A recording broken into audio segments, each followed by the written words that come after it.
Welcome to King Said So, Africa's one land, one language, one currency, one army on King Said So. Africans can unite. Your Pan-Africanist podcast. Enjoy.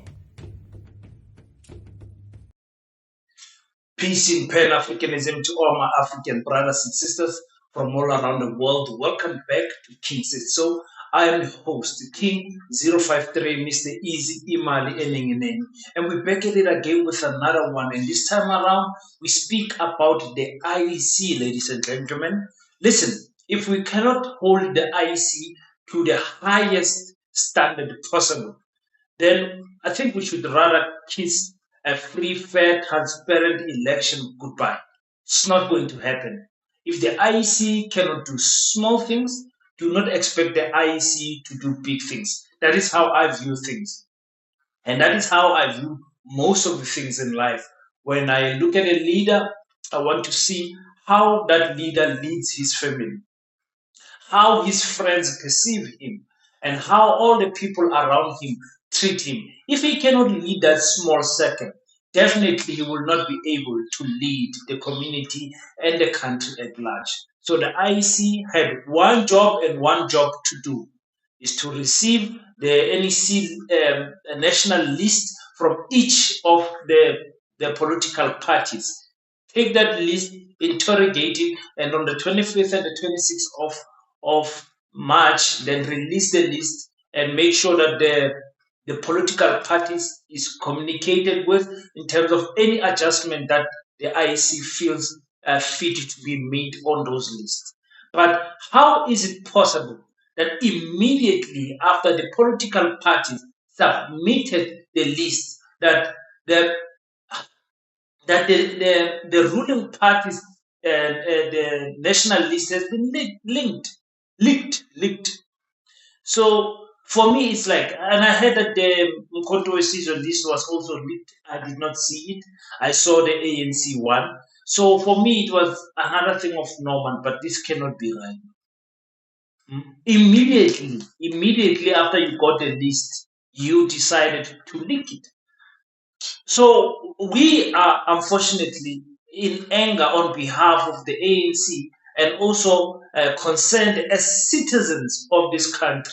So let's hear what exactly did Cyril Ramaphosa say about this. Did it anger him or not? Those that we wanted to fill, and unfortunately when it was presented to the IEC, somehow somebody at the IEC leaked the list before the IEC could examine it and before they could invoke their own processes to have the list publicly available. We have been in discussion with them, and they have informed us that it was just a glitch. It is not representative of the IEC system. We continue to have confidence in the IEC's ability to deal with all matters that have to do with elections, including the list, and to do them properly in accordance with their own rules and in accordance with the law. So they've given us an explanation. We are satisfied with it, and the list having been released in the illegal way that it has been is a matter that the IEC is dealing with. They will, in their own processes, find out exactly who did it, how did it happen, and why did it happen. But the list is the list, it's out, and the process of our election process continues. So after watching the reaction of Cyril Ramaphosa, something hit me with diamond. I think here we are being trapped or prepared for something. Does anyone also get that feeling? How can you remain so calm after the IEC has clearly done something wrong, but you still throwing your weight behind the IEC? It got me thinking, Mutahaman, they are preparing us for something. They are preparing for us for something in the future, because it cannot be that people's ID numbers has been leaked on to the public and you are okay with it. especially the president's ID number. ID number of the president is there. I mean, people get angry when they apply with their CVs and they are not accepted. Some people will say, "I Bushani CV, my ID and my personal information is on that ID, on that CV." I mean, but the way the president is so calm, it's like, "Yay, mana, what are we getting prepared for?" It's drama. I tell people, Guti, do not think that IEC has employed machines. There is no robots that are working at the IEC. The IEC has employed people, and people, the human error will always be there. It will always be there. There's always someone who's going to do something.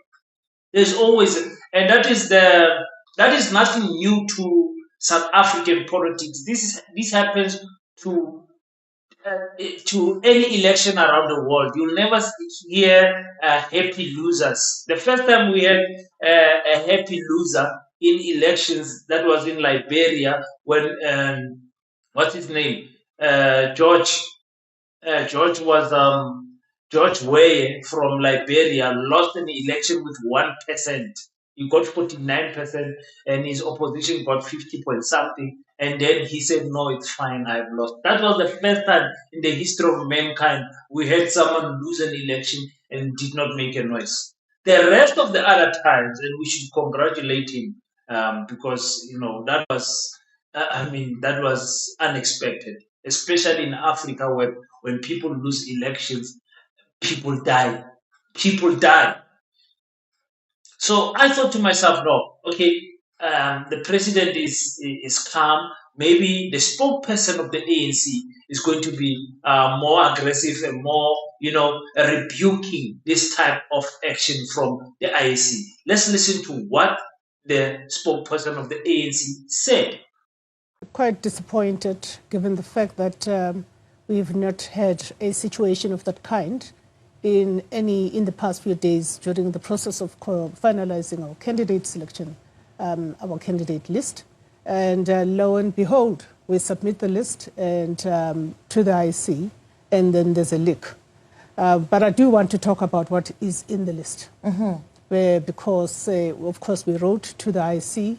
The IEC went into their own records in tracking and found that indeed there is a reason to apologize to the African National Congress. We do accept that apology because the IEC continues to be a credible institution. If there are people that are trying to undermine the work that the IEC has been doing over the years, since the dawn of democracy, the ANC stands on the side of the IEC, but we do expect that the IEC will get to the bottom of this. I'm telling you right now, ladies and gentlemen, prepare for a bumpy ride. Don't say King never told us. Don't say King never told us. This is a strategy to say, even as the ANC, we are not immune to the mistakes that the IEC makes. We have accepted what the IEC says to us, and you guys should accept the result. If the IEC says 56%, you should accept it because that is what the IEC has done. And I don't know what other tricks they've got up in their sleeves. But for me, the ruling party should not be this calm about people's personal information and the list leaked to the media, to the public, just like that. They are dismissing this mistake. They are dismissing, and I wonder who's going to be the poor scapegoat at the IEC. I wonder which poor child is going to come out and the blame is going to be put on them. Or are we not going to get anything? Or was it a system hack? Did someone hack the system? And what are we going to say at the end? I'm just waiting to see. For me, ngiyalitshela bafethu, khona kushaya amanzi. Khona, something is up. We're getting prepared here. We're getting prepared for some serious things that is going to happen with this 2024 election. I might be wrong. Some of as content creators were looking for something to say, something to do. But I, for me, no, I'm not that type of a person of fishing for content. There's other things I can report on that are gossip. I don't have time for that. But the way the ANC is so calm with their ID numbers, personal information being leaked to the public, and also not rebuking the IEC at all to say we are disappointed by the IEC. We hope that action is going to be taken. The integrity of the IEC has been put on question here, and also that results to the integrity of the IEC hosting a fair transparent election is going to be questioned going forward. The IEC needs to pull up their socks. No mistake like this needs to happen, especially on election time. And that is what I'm expecting, and I'm expecting consequences after those words. But when IEC does not make a lot of mistake. It's the first time they're doing this, the history. So let us all know this 2024 election is different from all the other elections. A percentage is going to make a big difference. There's a lot of small parties that have come to the play, and we need to know what it really is everyone going to receive a fair shake. And can we trust the data that the IC takes out? When they say 0.5%, when they say 2%, can we trust that that data is true? Or is it another thing that someone just pressed, instead of pressing 1, press 2%, or instead of pressing 2, press 1? Can we trust the IEC? Can IEC bring the public to its confidence? Yes or no? Do you trust them when? I don't know. So I'll be covering this election kakhulu, man, kakhulu. So if you want to stay, updated as to what is happening, and also when we give our opinions, our opinions might differ from yours, which is also fine. But, it's that how life is. I might say this, and you say, no, the IC did all right. It's a human error, key. You are looking for trouble and all that. That's okay. That's your opinion. My opinion is exactly this. And that's what we come here on the internet to do, to share our opinion, and try as best to make sure that our opinion is supported by facts. You know what I'm saying? So until we meet next time, you love this type of political coverage, please feel free to click the like button. Leave your thoughts on the comment section, and I'll see you on the next one. Until we meet again, don't forget to pray. And after you pray, stand up, African child. Do your best so that God can do the rest. Peace in Pan Africanism. I salute you. Black Heart, the hustle continua. 100% good quality t-shirts, made to inspire your goals and dreams.